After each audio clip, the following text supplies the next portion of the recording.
કાળજા કેરો કટકુમારો ગાંઠથી છૂટી ગયો. આમ દીકરીને ધામે ધૂમે વળાવી ભાઈ પોતાની ફરજ પૂરી કરે છે. આજ 2 વર્ષનો સમય પસાર થઈ જાય છે. મા બાપને સૌથી વધારે ચિંતા હોય તો તે દીકરીની હોય છે. કારણ પારકું ઘર, પારકા માણસો, પારકું ગામ, આ બધાની વચ્ચે દીકરીને માથે દુઃખ ન પડે એની સતત ચિંતા હોય છે. જ્યારે દીકરા સુખની સૈયામાં આળોટતા હોય ત્યારે મા બાપની આંખના આંસુઓ ક્યાંથી દેખાય? આજ 2 વર્ષ થવા આવ્યા પણ દીકરીના કાંઈ સમાચાર ના આવ્યા. અને આ ઉંમરે વહુનો અત્યાચાર મા બાપ કેટલું સહન કરે? શ્રદ્ધાના બાપુ, હવે આ શરીરનો કઈ ભરોસો લાગતો નથી. જીવ જાય એ પહેલા તમારી બહુ ચિંતા થાય છે. આ રૂપિયાવાળાની દુનિયામાં આપણે સાવ એકલા પડી ગયા. આવું ન બોલ શ્રદ્ધાની માં. તારી તબિયત સારી નથી એટલે આવું બોલે છે. હાલ તને દવાખાને લઈ જાઓ, બધું સારું થઈ જશે. દવાખાના કરતા તો આજ આપણી દીકરીને બોલાવી દ્યો. ઘણા સમયથી એના કાંઈ સમાચાર નથી. ચિંતા ન કર. મોટા પરિવારમાં કામકાજને લઈને કદાચ દીકરી ફોન કરવાનું ભૂલી ગઈ હશે. દીકરો કદાચ માવતરને ભૂલી શકે પણ દીકરી તો કોઈ દિવસ ન ભૂલે. જરૂર મારી દીકરી. અરે શું થાય છે તને? કેમ કઈ બોલતી નથી? હે ભગવાન, આ તારી કેવી કસોટી છે! તું પણ અમારી જેમ લાચાર બની ગયો છે. અરે એક વાર આ પૃથ્વી ઉપર આવી અમારી જેમ મા બાપ બનીને તો જો. શ્રદ્ધાની બા, હાલ હિંમત કરીને ઊભી થા. અહીંયા આપણી મદદ કરવા વાળું કોઈ નથી. મદદ કરવા કોઈ નહીં આવે. બા, બાપુ. અરે આ તો મારી દીકરી. વાહ પ્રભુ વાહ. બાપુ, આ શું થઈ ગયું બાને? દીકરી, સારું થયું તું આવી ગઈ. બેટા, ભાગ્યમાં જ ઠોકર લખી હોય એ ભોગવવી તો પડે જ ને. નહીં બાપુ, ભૂલ મારી છે કે હું આપને મળવા ના આવી શકી. બાપુ, અમારે બિઝનેસ મોટો હોવાથી હું પણ કામમાં વ્યસ્ત થઈ ગઈ છું, જેથી મળવામાં મોડું થઈ ગયું. મને માફ કરી દ્યો બાપુ. કાંઈ વાંધો નહીં બેટા, તું સુખી છો એ જાણીને બહુ આનંદ થયો. બીજી કાંઈ તકલીફ તો નથી ને બેટા? ના બાપુ, તકલીફ તો તમારી જોઈને બહુ દુઃખ થાય છે. ચાલો બાપુ, બાને દવાખાને લઈ જઈએ. બાપુ, તમે જરાય ચિંતા ના કરશો. હું આવી ગઈ છું. હમણાં બધું સારું થઈ જશે.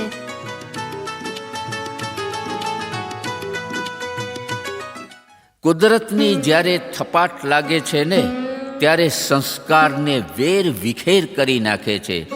આજ મા બાપને સમય અને સહાયની જરૂર હોય ત્યારે આપણે કેમ સમજી શકતા નથી કે જેના વગર જીવન નથી એ મા છે અને જેના વગર ભવિષ્ય નથી એ બાપ છે. બા, હું આપને એક વાત કહેવા આવ્યો છું. આ દિવસે ને દિવસે તમારી તબિયત બગડતી જાય છે તો મનીષા કહે છે કે બા ને બાપુને વૃદ્ધાશ્રમમાં મૂકી આવીએ તો ત્યાં સારવાર પણ થાય અને આરામ પણ. તમારું શું કહેવું છે? શ્રદ્ધાની માં, આ લે, હું તારી દવા લઈને આવ્યો છું. કેમ છે તબિયત? સારું છે. અને આપણો દીકરો પણ આવ્યો છે. મળવા નથી આવ્યો પણ આપણને પાછા વૃદ્ધાશ્રમમાં મૂકવા માટે લેવા આવ્યો છે. બાપુ, બાની બીમારીને કારણે ઘરમાં કેટલી તકલીફ પડે છે એટલે વૃદ્ધાશ્રમની વ્યવસ્થા કરી છે. સરસ દીકરા, અમારી તકલીફ તો તમને દેખાણી.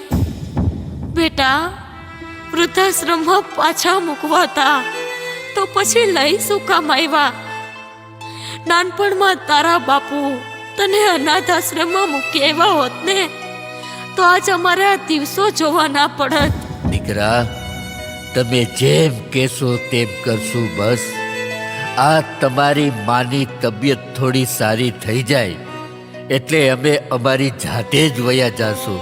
હવે રહેવા દ્યો શ્રદ્ધાના બાપુ.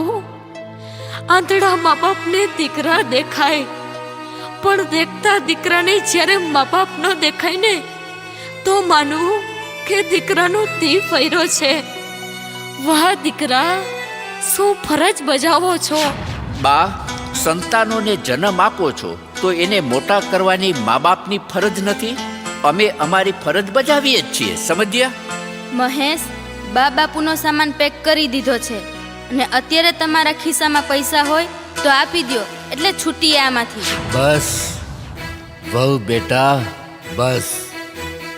દીકરા, આજ એટલો બધો અમીર થઈ ગયો છે કે મા બાપને ખરીદવા નીકળ્યો છે. દીકરા, આ વિશ્વમાં કોઈ એવો દીકરો પેદા નથી થયો કે મા બાપની કિંમત ચૂકવી શકે. દીકરા, બાપના પરસેવાનું એક ટીપું અને માના ધાવણની કિંમત કદાચ ભગવાન ચૂકવવા આવે ને તો એનું પણ દેવાળું નીકળી જાય. કેમ? બીમારીમાં બાપુની આંખ ગઈ અને અત્યારે તમારી બીમારીમાં સેવા તો કરીએ જ છીએ ને. સેવા? અહીં આવતો દીકરા, જરા નજીક તો આવ. વાસ આવે છે ને દીકરા, આવી સેવા તારી વહુ કરે છે. રેવા દે શ્રદ્ધાની માં. આજકાલના સંતાનો આ બધું સમજી ન શકે. શ્રદ્ધાના બાપુ, 20 વર્ષના સંબંધોને સંતાનો સમજી ન શક્યા એ હવે શું સમજવાના હતા? અમને બધું સમજાય છે.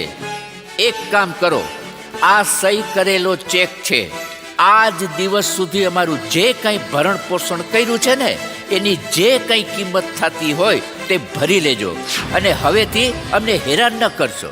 દીકરા, આવા કાગળિયા કરતા તો લે આ નાની અમથી કાકરી ખાઈ તમારા પેટમાં 5 મિનિટ રાખી દ્યો. અમારા ભરણ પોષણની કિંમત ચૂકવાઈ જશે. લે દીકરા. બા, આવા કડવા વેણ સાંભળવા કરતા આવડી નાની કાંકરી ન પચે? આ બધી અંધશ્રદ્ધા છે, આવું કાંઈ હોતું નથી. ચાલો હવે આપણે જવાનું મોડું થાય છે. અરે, આ શું થાય છે તમને? પેટમાં તકલીફ થાય છે. બધે જલ્દી પાણી આપો. પાણી લાવ. દીકરા, એક 5 ગ્રામની નાની એવી કાકરી તમારા પેટમાં 5 મિનિટ પણ ન રહી તો વિચાર કરો, 5 કિલોનો તમારો ભાર આ તમારી માએ 9 મહિના સુધી એના પેટમાં ઝીલો ત્યારે એને કેટલી તકલીફ થઈ હશે દીકરા? કેટલી વેદના સહન કરી હશે? બસ શ્રદ્ધાના બાપુ, બસ. આવા દીકરાને જન્મ આપવા કરતા તો પેટે પાણા જૈનમાં હોત ને તો કોકનો આશરો બાંધવા તો કામ આવત. શાબાશ મારા દીકરા. દીકરા, 2 જોડી કપડાં ફાટે એટલું અમારું જીવન છે. અહીં પૈડા રહેવા દ્યો તો સારું. હવે ક્યારેય તમને હેરાન નહીં કરીએ. અહીં પૈડા રહેવા દ્યો. લ્યો, આ 2 જોડી કપડાં આપી દ્યો એટલે છૂટીએ. લ્યો આ કપડાં અને તૈયાર થઈ જાઓ એટલે તરત વૃદ્ધાશ્રમમાં મૂકી જઈએ. લ્યો આ કપડાં. તમે બા બાપુને વૃદ્ધાશ્રમમાં મૂકતા આવજો ને વળતા આપણા દીકરાને હોસ્ટેલમાંથી લેતા આવજો. આ તો રોજની ઉપાધિ છે. વહુ બેટા, દીકરીમાંથી વહુ બની શકાય છે પણ વહુમાંથી દીકરી બનવું બહુ અઘરું છે. જે દિવસે વહુ વહાલનો દરિયો બનશે ને તે દિવસે ભારત દેશની ભૂમિ ઉપર વૃદ્ધાશ્રમો નહીં હોય. અને લ્યો આ કપડાં અને ચેક પાછા. તમે તો સારા અને સંસ્કારી કહેવાવ કે જાતા જાતા પહેરવા કપડાં તો આપો છો, પણ એ ન ભૂલતા કે તમારા ઘરે પણ દીકરો છે. 20 વર્ષ પછી અમારી જેમ તમને આ ઘરમાંથી કાઢશે ને, ત્યારે તમારો દીકરો રૂપિયા તો ઠીક, પણ પહેરવા કપડાં પણ નહીં આપે, ત્યારે આ કપડાં તમને કામ આવશે. લ્યો, સાચવીને રાખજો. મહેશ, જુઓ છો ને કેટલું સાંભળવું પડે છે. શ્રદ્ધાની માં, એ શ્રદ્ધાની માં, હાલ ઊભી થા. હતા ત્યારે ત્યાં પાછા જવાનું છે. વાહ રે પ્રભુ વાહ. જરૂર છે જેને જીવતરની એને જીવવા દેતો નથી, અને જીવે છે મોતને વાકે એને મરવા દેતો નથી. આ તારો કેવો ન્યાય! મા બાપની મિલકત બધાને જોઈ છે, પણ મા બાપ જોતા નથી.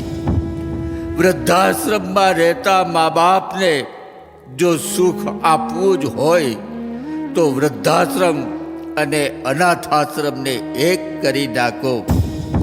અનાથ બાળકોને મા બાપનો પ્રેમ અને ઘરડા માવતરને બાળકોનો સહારો મળશે. અને દીકરા, જ્યારે અમારા દેહ છૂટે પછી બેસણામાં અમારા ફોટા હસતા રખાવજો, જેથી સમાજ સામે તમારે ખોટું બોલવું ન પડે.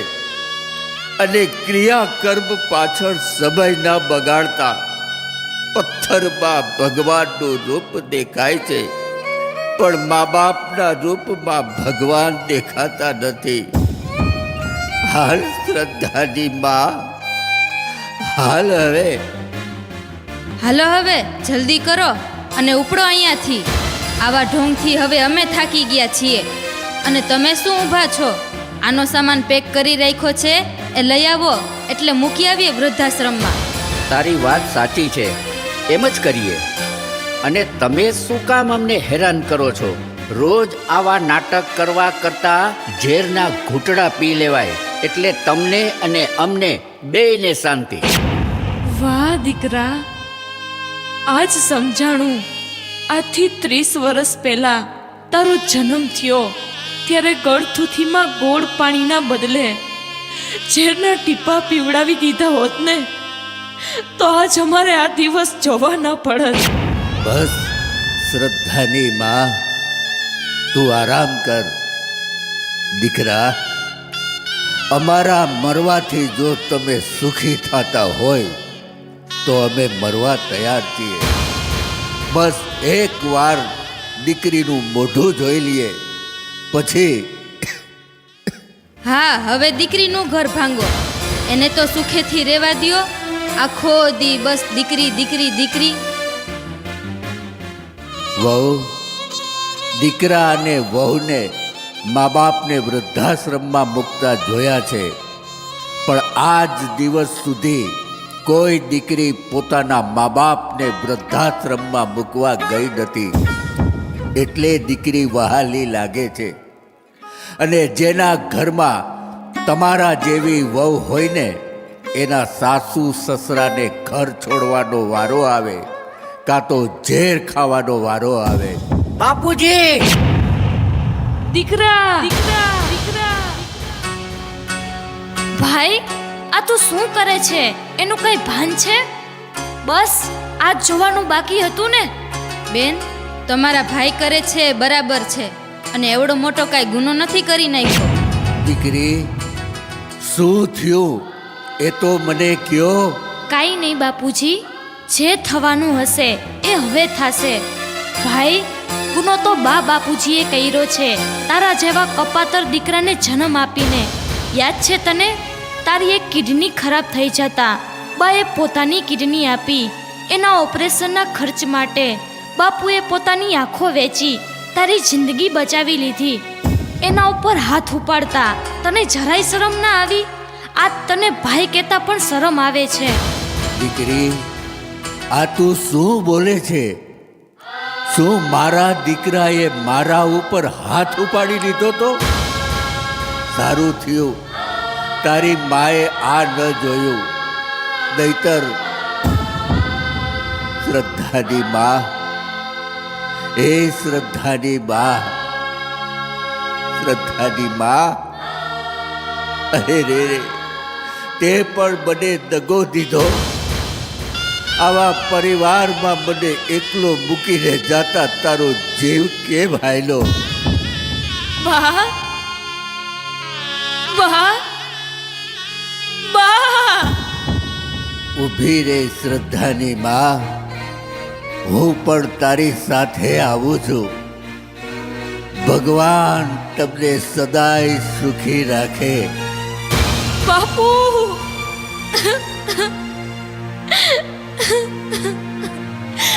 બા બાપુ, હું તો તમને મારા ઘરે લઈ જવા આવી હતી, અનાથ થવા નહીં. બા બાપુ. મહેશ, ચાલો હવે અંતિમ સંસ્કારની તૈયારીઓ પણ આપણે જ કરવી પડશે. ખબરદાર ભાઈ ભાભી, જો બા બાપુજીના અંતિમ સંસ્કારની વાત કરી છે તો તમને કોઈ હક નથી. આજ આ દીકરી મારા મા બાપના અંતિમ સંસ્કાર કરશે, અને ભાઈ ભાભી, આ ઘરમાંથી બા બાપુની અર્થી નીકળે અને અગ્નિ સંસ્કાર કરીને પાછી આવું એ પહેલા ઘર ખાલી કરીને જતા રહેજો. જેટલો હક આ ઘર ઉપર તારો છે એટલો મારો પણ છે, અને આજથી ભાઈ બહેનના સંબંધના પણ અંતિમ સંસ્કાર થશે. જોયું મહેશ, હવે બેન પણ બોલતા થઈ ગયા.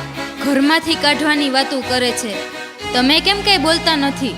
નાલાયક, આ ઘરમાંથી તો તને કાઢવાની જરૂર હતી. મારા મા બાપ વિરુદ્ધ ઝેર ઓકીને મને અલગ કરી નાખ્યો. બાપ ઉપર હાથ ઉપાડવા કરતા તારા ઉપર હાથ ઉપાડ્યો હોત ને તો આજ આ દશા ન હોત. તારી હારે લગ્ન ન કર્યા હોત ને તો આજ મારા મા બાપની સેવા કરતો હોત. બેન, માફ કરી દે બેન. ઘરમાં મા બાપનું નહીં પણ પત્નીનું સાંભળીને જીવન બરબાદ કરી નાખ્યું. મને માફ કરી દે બેન, મને માફ કરી દે. મને માફ કરી દ્યો. મારાથી બહુ મોટી ભૂલ થઈ ગઈ છે. મને જે સજા આપો તે ભોગવવા હું તૈયાર છું. મને માફ કરી દ્યો. બેન, આજ ખબર પડી કે દીકરીમાંથી વહુ બની શકાય છે, પણ વહુમાંથી દીકરી બનવું બહુ અઘરું છે. આજ વૃદ્ધાશ્રમમાં મા બાપ નહીં પણ સાસુને સસરા જાય છે, એ પણ મારા જેવી નાલાયક વહુના કારણે. માફ કરી દ્યો બેન, મને માફ કરી દ્યો.